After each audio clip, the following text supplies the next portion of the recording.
Hey everyone, welcome back. I'm Jack and I'm here with Elena. Hi, everyone. Today we're going to be talking about something that I think affects every single one of us, and that is laziness. Very true. And we all feel it, right? Yeah. But we're going to try to look at some ways that maybe we can break free from it a little bit and be a little bit more productive. Yeah, absolutely. I think it's really important to understand first that laziness is not always what it seems. Oh, interesting. We tend to have this idea of a lazy person as someone who just doesn't want to put in any effort. Right. But it's actually much more complex than that. Yeah. It's not about pointing fingers or judging people. It's more about understanding what's really going on underneath. Yeah. Think of it this way. Laziness is usually a symptom, not the actual problem itself. Right. Like, let's say you have a headache. You might take medicine for the headache, but the real issue could be something like stress, or you're not getting enough sleep. Ah. And it's the same with laziness. We Yeah. need to figure out what's causing it. So what are some of the causes? Well, psychologists have actually identified 8 different types of laziness, and they all stem from different things. Wow, 8. Okay. So let's break them down one by one. Maybe you can see if any of these resonate with you. All right, sounds good. The first one is pretty straightforward. It's just fatigue. Okay. Yeah. This is when you're lazy simply because you're tired. Mhm. Maybe you're not sleeping well, or you're just pushing yourself too hard, and your body and your mind are saying, we need a break. Yeah, makes sense. The second type is regret. Regret. Okay. This is when you feel lazy because you're dwelling on the past. You might be thinking things like, oh, I should have started learning English sooner, or I wish I'd taken that opportunity. Yeah, I've definitely felt that. Yeah, and these kinds of thoughts, they can make you feel hopeless, like it's too late to even try. Right. Yeah. The third type is internal shame. Okay. This is when you're so hard on yourself for being lazy that it actually makes you more lazy. Oh, wow, that's interesting. It's like this vicious cycle, you know? You feel bad about not doing something, so you just don't do it, and then you feel even worse. Right. So it just kind of keeps spiraling. Exactly. Yeah. Okay. I'm already seeing a few of these in myself. Yeah, I think we all can relate to some of these. Yeah, definitely. It's pretty common. So we've got 5 more to go. We do, yeah, so we'll dive into those later. But for now, maybe just take a moment to think about those first 3. Yeah, and see if any of those ring true for you. Exactly. Awesome. Okay, so we've talked about fatigue, regret, and internal shame as types of laziness. Yeah, those are some big ones. What else is there? Well, let's see. Number 4 is social fear. Social fear. So like being scared of what other people think. Exactly. It's all about worrying about how others perceive you. Right. You might be lazy because you're afraid of failing in front of others, or maybe even just looking silly. Oh, yeah, like you don't want to try something new because you're worried you'll mess up and people will judge you. Exactly. Or, for example, maybe you're afraid to speak English because you're worried about making mistakes. That's a really good example. A lot of people feel that way. Yeah, it's really common, and it can be really powerful because that fear can hold you back from practicing and getting better. It's kind of like that saying, you miss 100% of the shots you don't take. Exactly. Okay, so that's social fear. What's the next type? All right, the next one is neuroticism. Neuroticism. That's a new one for me. Yeah, this is when you're so anxious and worried that it's difficult to get anything done. Oh, so it's like your mind is racing all the time. Yeah, you might feel completely overwhelmed by all the things you need to do, and then you end up doing nothing at all. Right. You get paralyzed by all the options. Exactly. It's like your brain is stuck in overdrive, and you can't relax enough to actually focus. Okay. I can see how that would lead to laziness, for sure. Yeah, it's a tough one. All right, so we've got social fear, neuroticism. What's next? Number 6 is uncertainty. Uncertainty. Okay. So this is when you're lazy because you're just not sure what to do or how to go about doing it. So it's not necessarily that you don't want to do anything. It's that you're just not sure where to start. Exactly. You might have a goal, but you just don't know how to get there. Or maybe you're afraid of making the wrong decision. Oh, yeah. That fear of making the wrong choice can be paralyzing. And it can lead to a lot of procrastination. You just kind of feel stuck. Okay, so uncertainty. That makes sense. Then we have apathy. Apathy. All right. This is when you just don't really care about anything. Oh, wow. You might feel bored, unmotivated. Nothing seems interesting or worthwhile. That sounds really tough. It can be, and this one can sometimes be a sign of something more serious like depression, so it's important to seek help if you're feeling this way. Right. Definitely don't be afraid to reach out if you need support. Absolutely. Okay, so that's apathy. What's the last one? And finally, we have self-definition. Self-definition. I'm intrigued. This is when you see yourself as a lazy person. Oh, so it's like you've labeled yourself as lazy Exactly, and you start to act accordingly. So it becomes a self-fulfilling prophecy.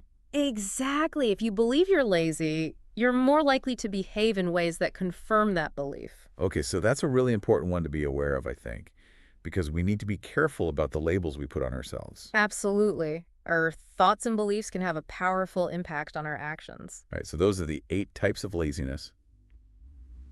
Wow, that's a lot to think about. It is, yeah. Do you have a favorite one or one that you think is the most common?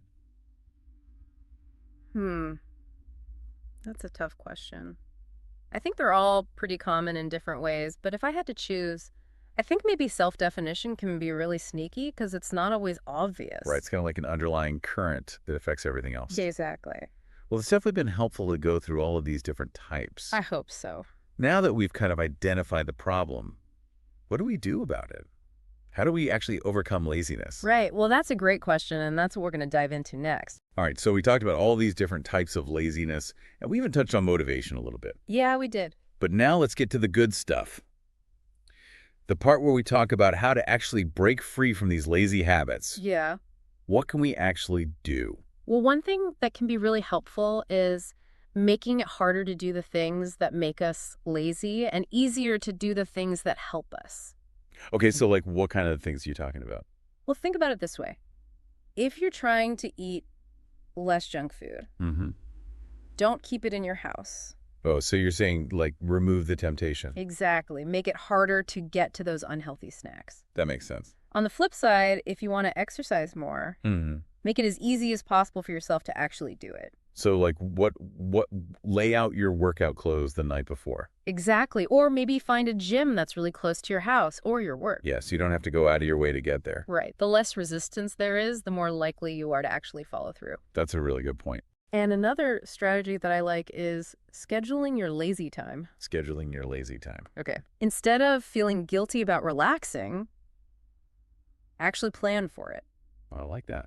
Block out time in your schedule specifically for things like watching TV or reading a book. So you're saying like give yourself permission to be lazy. Exactly.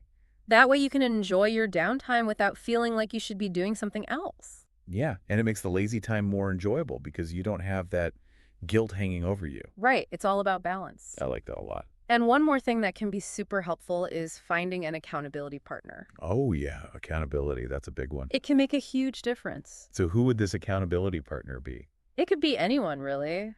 A friend, a family member, maybe even a language exchange partner if you're learning English. Right, someone who can support you on your journey. Exactly. Share your goals with them and ask them to check in with you regularly. So you're not doing it alone.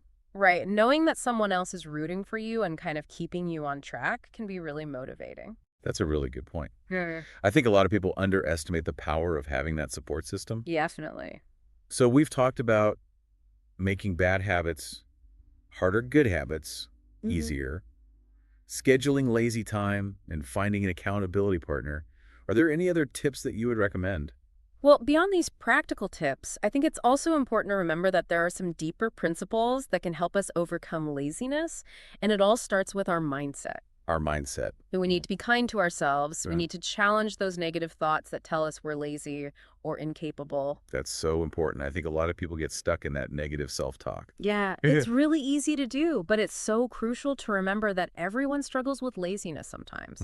It's not a sign of weakness or failure. It's just part of being human. Right. We all have those days. Exactly. And another important principle is taking care of our physical health. Oh, yeah, that makes sense. When we're tired, stressed, or just not feeling well, it's much harder to be productive. So make sure you're getting enough sleep, eating nutritious foods, and moving your body regularly. Right. Those basic things can really make a difference. They really can. Those might seem simple, but they have a huge impact on our energy levels and motivation. So it's not just about the mental game. It's also about the physical game. Exactly.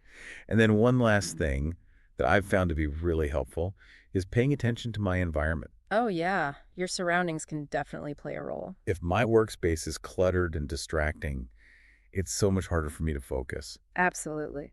So taking some time to declutter and organize, creating a space that's calm, inviting, and conducive to productivity can make a big difference. It's all about setting yourself up for success. Exactly. Well, I think we've covered a lot of ground today. We have. Yeah, it's been a really insightful conversation. I agree. And I think we've given our listeners a lot of great tools and strategies to start tackling laziness in their own lives. I hope so. Remember, it's not about being perfect. It's about progress, not perfection. Well said. Start small. Try different things and see what works best for you. And be patient with yourself. Yes, patience is key. It takes time to build new habits. Absolutely. Well, But the most important thing is to just keep moving forward. Even if you only make a small change today, it can have a big impact in the long run. I think that's a great note to end on. Thanks for joining us today, everyone. And remember, you're not alone in this. We all have moments of laziness, but with the right tools and mindset, we can overcome it and achieve our goals. We can do it. Thanks again. Thanks.